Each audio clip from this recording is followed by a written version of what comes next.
Hey, I am live in my kitchen. I've not done this for a while.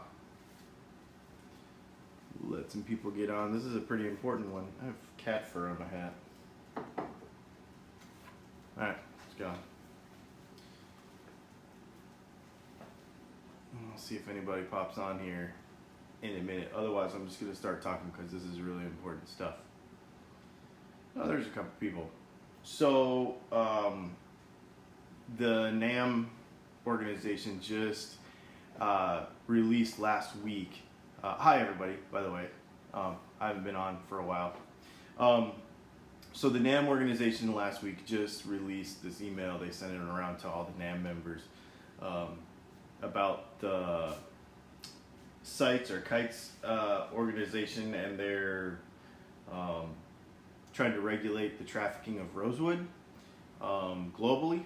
And obviously this has been a thing for a long time. Brazilian rosewood, you basically can't move anywhere. You know, even if you go to Europe, you have to have documentation for your guitar. It's probably just safer not to bring it. Well, they've changed it so that pretty much anything that falls under the genus of rosewood, and then there's 3 species of Behringer that are also in there. You basically can't move them outside countries, like between countries.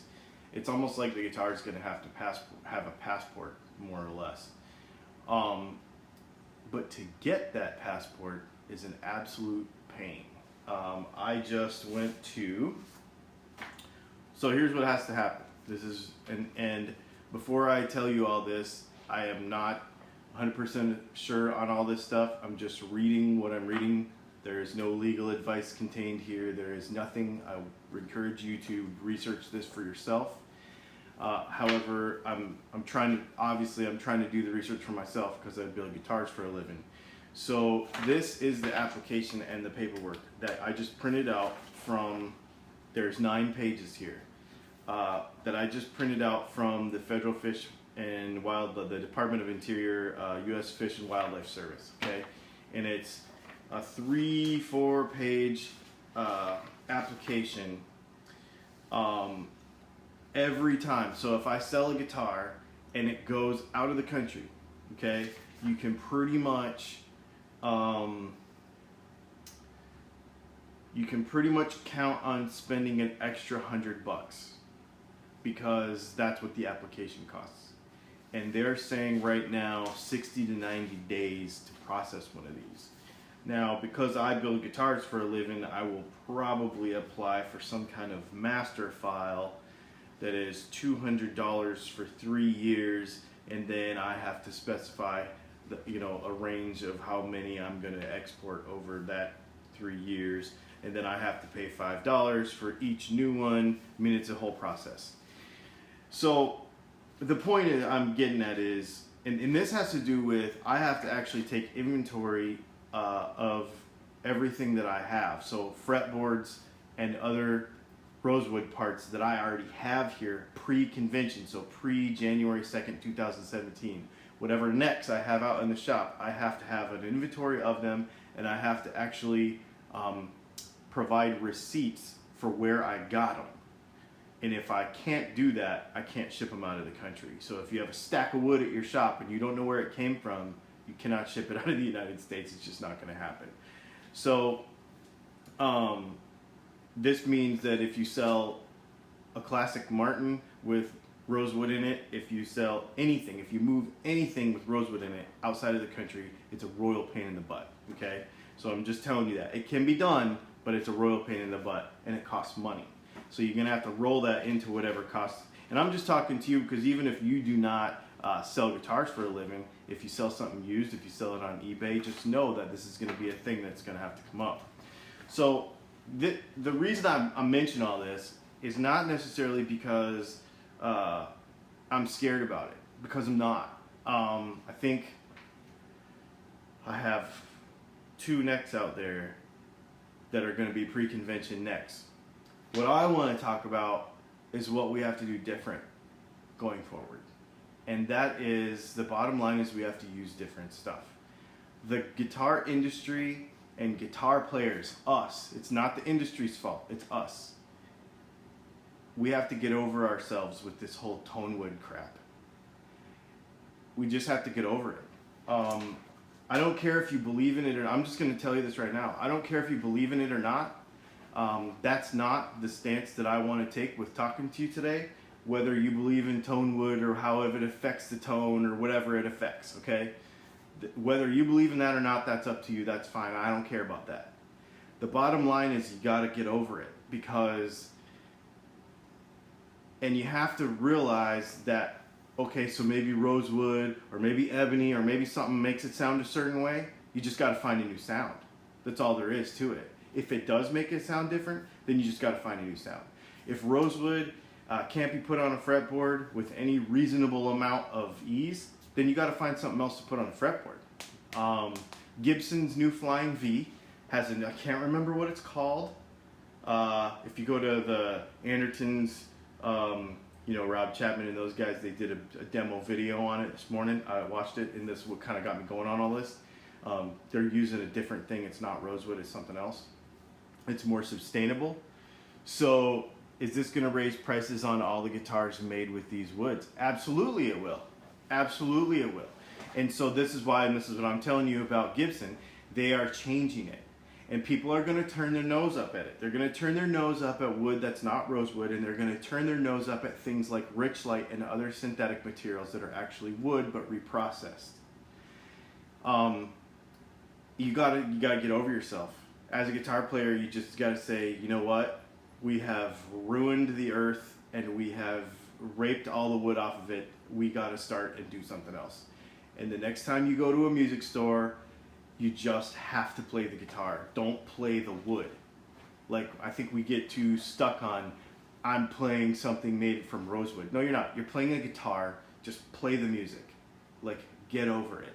I feel really strongly about this, and I have for a while because, I have, my new acoustic has ebony fretboard, but it's striped ebony because, Bob Taylor and all that stuff with ebony, it's got like marbling in it. I think it's beautiful. I am hoping, I've been in contact with Richlite a couple times. I'd like to get a couple of Richlite fretboards here and do some videos on it and talk to people about synthetic materials. I don't know if you remember, a year ago I had Jim Kimball from Reba McEntire's band. I had his Flaxwood guitar here, which was all synthetic materials. The bottom line is, as guitar players, we really have to say, okay, enough is enough, and it's time to just figure something else out, you know. Bedell Guitars has been doing a lot of stuff with, I think everything they do is like what do they call that?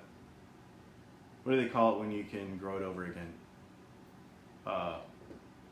Sustainable. Sustainable stuff. And I think that here at Dylan Guitars, we're going to start to take a little bit more of that stance.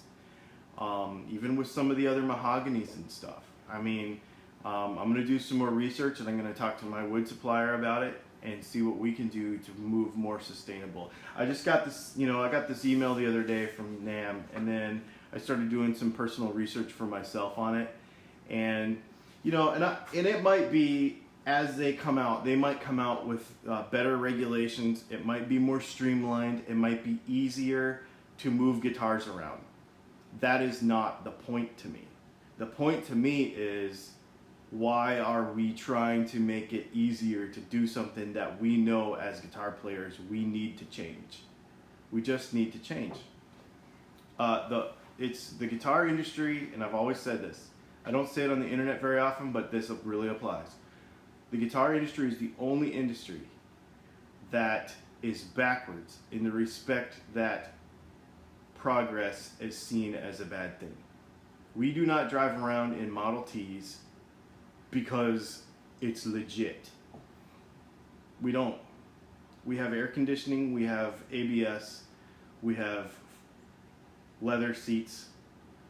I'm talking to you on an iPad Pro.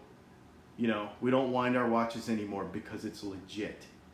We might have one around that we wind, but we don't do that. And guitars are the only thing that people go off about this, and it's just time to change it. It's time to say, okay, my next guitar is going to be something that is going to be easier on the earth. And I don't usually get super hippie like this, but I just think that with this stuff coming out, I think there's going to be people that are going to try to find loopholes and go around things and stuff, and that's not the point. That's not the point of this. I mean, so the reason I was reading some articles about it this morning, in China, there's like $100 billion a year rosewood furniture industry that they're trying to crack down on. And the thing is that tons of the necks and wood and stuff that we get on guitars. So a lot of Asian guitars, a lot of necks you buy on eBay and all that stuff, all that rosewood comes from China. The interesting part about the maple is grown in the United States. It's shipped to China, made into a neck with Chinese rosewood that they get from somewhere, who knows if it's legal or not, put it into a neck, and then you buy it at, like, you know, All Parts or something. So you bought an American piece of maple that got shipped to China, then got made into a neck, and then got shipped back. It's bogus. So knowing where all that stuff come from is really important. And so, and the thing is all this rosewood that's going to China, and is this $100 billion rosewood industry that's raping the earth. The pieces that get cut off, like the end cuts and all that stuff, that's what becomes your necks. So if you're buying that stuff, you're supporting that. So it's a huge deal, man. This whole thing is a huge deal. And if you're getting onto this video late, go back and watch it so you understand what's going on. But and I'm not trying to be alarmist by it or anything, but it's been a problem for 50 years. I mean, well, it's not been a problem for 50 years. We've been doing it for 50 years. And it's, people are starting to realize it in the last 10 or 15. And, you know, so I'm going to try to get some Richlite stuff here. I know that's a synthetic material, but I want to show people that it can be made into stuff. And I definitely want to talk more about this whole renewable resource thing. And the next time you make a choice on a guitar purchase, especially on a new guitar purchase, you know, it's going to take a while for the used market to kind of catch back around to it, obviously, because this is a new problem. But go play a Martin DCP-A4. That's about a $1,600 Martin with a Richlite fretboard. Go play a Gibson Midtown. That's like a flat top 335 thing with a Richlite fretboard. I have a Taylor. All the baby Taylors have Richlite fretboards. Trying to think of what else. They're great. They sound fantastic. They feel exactly like ebony. I don't think you could tell if you didn't know. And Richlite actually has been working on, and I talked to them about this at NAMM last year, and I'm trying to get my hands on one. They're actually working on a Richlite that is colored like rosewood, so it has the same like density feeling and the same kind of opaque to it. That not the opaque, the durometer, the proper durometer, like how hard it is to rosewood, and then kind of like the stripy look to it. So anyway, it's going to be a synthetic material, but it's going to be good. And there's also a whole bunch of other more renewable woods that can be used as fretboards and used as dressings on guitars and stuff. If you go, like I said, go to BedellGuitars.com actually. I play a Breedlove, that's a Bedell company. And, you know, like the spruce on my Breedlove is all, that's like fall wood and stuff. They build all their acoustic guitars from stuff that fell over. Like it's all fall wood, or it's all salvaged wood, or it's all renewable. So that's a brand that supports that stuff.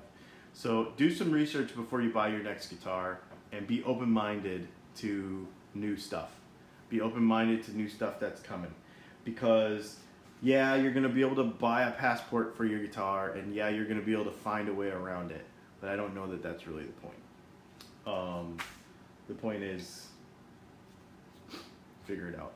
So anyway, this is very interesting stuff, and I'm going to learn more about it. I mean, obviously, I think I have to apply for this stuff and pay the money and do all the stuff and do all the paperwork. The problem is 60 days to 90 days to ship a guitar. So if I sell a guitar right now, I gotta wait 90 days, you know, while it to send it out of the country. It just makes sense to use a Richlite fretboard and call it done, and I'm good, and you know, and you'll never know the difference playing it. It just doesn't make sense. But so I'm gonna probably change up some things we do around here. And you know what? I'm not scared of it either. I was thinking about it this morning.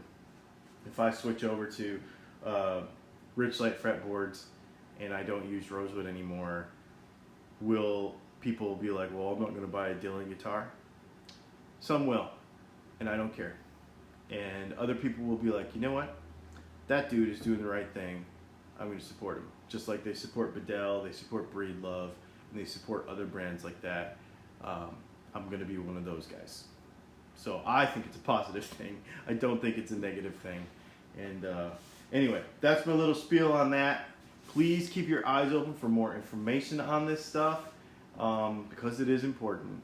And like I said, I mean, I don't drive a Prius or anything, not a super hippie, but in fact, quite the opposite. But this thing is pretty important. So I hope y'all have a great day. And if you have any questions about this or anything, let me know, and I can provide links and stuff to this application and some other stuff. I didn't get too much into the specifics of it because I'm not a lawyer. I might have, and I'll talk to y'all soon.